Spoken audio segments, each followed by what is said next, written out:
কৃষ্ণ জয়গুৰু শংকৰ সকলোকে ভক্তিভৰা সেৱা নিবেদন কৰিছোঁ। আমি শ্ৰীমন্ত শংকৰদেৱ সংঘৰ ৯৪ সংখ্যক বাৰ্ষিক অধিৱেশন যোৰহাটত হ'ব ৬, ৭, ৮, ৯ ফেব্ৰুৱাৰী। আমি তালৈকে পদযাত্ৰাৰে লখিমপুৰৰ পৰা ২২ জানুৱাৰীত আমি ওলাই আহিছোঁ। আজি আহি আমাৰ ১০ নম্বৰ দিন। আমি আৰু দুদিনমান পিছতে হয়তো ৪ দিনমান পিছতে আমি যোৰহাট পামগৈ। সকলোকে ভক্তিভৰা সেৱা নিবেদন কৰিছোঁ আৰু আমাৰ শ্ৰীমন্ত শংকৰদেৱ সংঘৰ ৯৪ সংখ্যক বাৰ্ষিক অধিৱেশনলৈ প্ৰত্যেক আইবাবৰ শ্ৰী চৰণৰ আমি সহস্ৰ প্ৰতিবাদ জনাইছোঁ যে সকলোৱে আহি আমাৰ এই শ্ৰীমন্ত শংকৰদেৱ সংঘৰ ৯৪ বাৰ্ষিক অধিৱেশন সাফল্যমণ্ডিত কৰক আৰু সকলোকে আমি লগ পোৱা আশাৰে আমি আপোনালোকৰ শ্ৰী চনৰ সহস্ৰ প্ৰতিবাদ জনাইছোঁ। ৰাইজলৈ কি আপুনি লাগে? ৰাইজলৈ আমাৰ আহ্বান মানে বহুতখিনি কথাই আছে, আমি এইখিনি ধৰক এতিয়া ক'ব পৰা অৱস্থাত নাই। তথাপি আমাৰ নতুন প্ৰজন্মৰ যুৱক যুৱতীকাই বহুত ড্ৰাগছ এডিক্টেড হৈছে, গতিকে এই ড্ৰাগছ বস্তুটো বন্ধ কৰিব লাগে আৰু ইয়াৰ কাৰণে আধ্যাত্মিক লাইনটোলৈ যদি আহে ইয়াৰ সম্ভৱ। আমি যিমানটো জানো আমাৰ শ্ৰীমন্ত শংকৰদেৱ সংঘৰ সেৱা বাহিনীৰ নামাকৰণ এটা ব্যৱস্থা আছে, সেৱা ধৰাৰ ব্যৱস্থা আছে। তাত যদি সেৱা শ্ৰমিকে এবাৰ সেৱা ধৰি খায় অন্ততঃ তেওঁলোকে এই ড্ৰাগছৰ পৰা, মদৰ পৰা, ভাঙৰ পৰা আঁতৰি দুয়োজন বস্তুৰ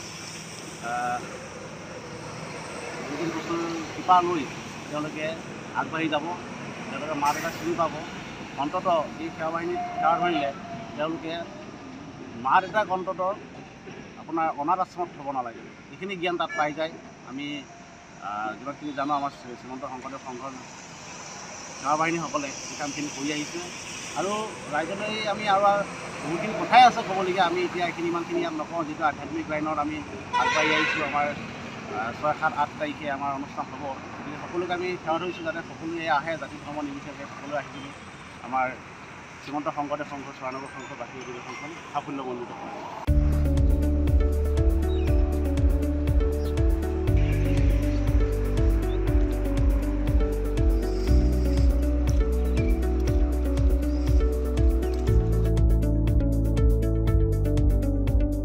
কৃষ্ণ জয়গুৰু শংকৰ সকলোকে ভক্তিভৰা সেৱা নিবেদন কৰিছোঁ।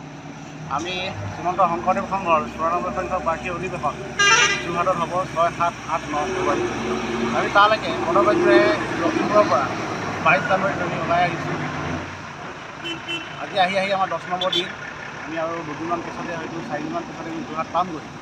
সকলোকে ভক্তিভৰা সেৱা নিবেদন কৰিছোঁ আৰু আমাৰ শ্ৰীমন্ত শংকৰদেৱ সংঘৰ ৯৪ সংখ্যক বাৰ্ষিক অধিৱেশনলৈ প্ৰত্যেক আইবাবৰ শ্ৰী চৰণৰ আমি সহস্ৰ প্ৰতিবাদ জনাইছোঁ যে সকলোৱে আহি আমাৰ এই শ্ৰীমন্ত শংকৰদেৱ সংঘৰ ৯৪ বাৰ্ষিক অধিৱেশন সাফল্যমণ্ডিত কৰক আৰু সকলোকে আমি লগ পোৱা আশাৰে আমি আপোনালোকৰ শ্ৰী চনৰ সহস্ৰ প্ৰতিবাদ জনাইছোঁ।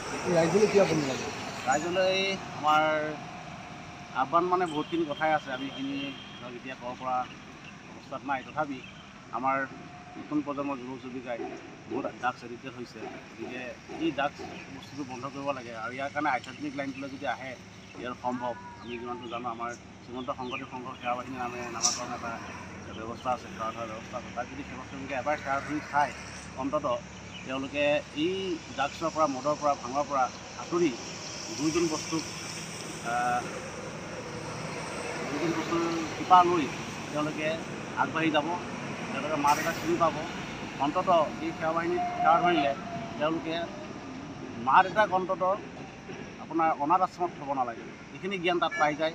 আমি যিমানখিনি জানো আমাৰ শ্ৰীমন্ত শংকৰদেৱ সংঘৰ সেৱা বাহিনীসকলে এই কামখিনি কৰি আহিছে আৰু ৰাইজলৈ আমি আৰু বহুতখিনি কথাই আছে ক'বলগীয়া। আমি এতিয়া এইখিনি ইমানখিনি ইয়াত নকওঁ, যিটো আধ্যাত্মিক লাইনত আমি আগবাঢ়ি আহিছোঁ। আমাৰ ৬, ৭, ৮ তাৰিখে আমাৰ অনুষ্ঠান হ'ব, গতিকে সকলোকে আমি সেৱা ধৰিছোঁ যাতে সকলোৱে আহে, জাতি ধৰ্ম নিৰ্বিশেষে সকলোৱে আহি পিনি আমাৰ শ্ৰীমন্ত শংকৰদেৱ সংঘৰ ৯৪ সংখ্যক বাৰ্ষিক অধিৱেশনখন সাফল্যমণ্ডিত কৰে।